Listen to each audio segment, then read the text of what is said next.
Hair బాగా ఊడిపోతుందని చెప్పేసి ఏం చేయాలనేసి ఆలోచించిన.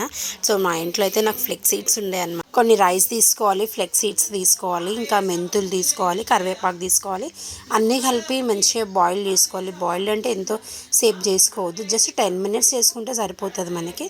సో దాన్ని కొంచెం గోరువెచ్చగా ఉన్నప్పుడు ఇట్లా జాలి తీసుకోవాలన్నమాట. తీసుకున్న తర్వాత దానికి వచ్చిన లిక్విడ్ ఉంటుంది కదా, ఆ లిక్విడ్ని మనకి హెడ్కి అప్లై చేసుకోవాలి. సో ఒక్కొక్క పాయ అట్లా తీసుకొని అప్లై చేసుకోవాలి. హెన్నలాగా మిడిల్లో రౌండ్ చేసి కొప్పులాగా వేసుకోవచ్చు, బట్ అట్లా చేస్తే ఏంటంటే దీనికి కొంచెము జిడ్డులాగా ఉంటుంది కాబట్టి అది అక్కడే అతుక్కపోతుంటుంది. సో ఇట్లా పాయ పాయ తీసుకొని అప్లై చేసుకుంటే కుదురులో లోపల దాకా వెళ్తుంది, మంచిగా కొంచెం హెయిర్ లాస్ అవ్వకుండా ఉంటుంది అనమాట. సో ఫైనల్గా కార్నర్కి కూడా పెట్టుకోవాలి. పెట్టుకున్నాక మొత్తం కలిసి కొప్పు కట్టేసుకొని పైకి పెట్టేసుకొని జస్ట్ ఒక 1 hour మనము నార్మల్గా ఎండలో అయినా సరే ఫ్యాన్ కింద అయినా సరే నార్మల్గా ఉండొచ్చు. ఉన్న తర్వాత హెడ్ బాత్ చేసుకోవాలి. చూడండి హెడ్ బాత్ చేసుకున్న తర్వాత ఎట్లుందో హెయిర్, నాకైతే ఇట్లా పొడి పొడిగా అనిపిస్తుంది అనమాట. ఇప్పుడు హెయిర్ అది పెట్టుకుంటే కొంచెం హాయిగా ఉంటుంది.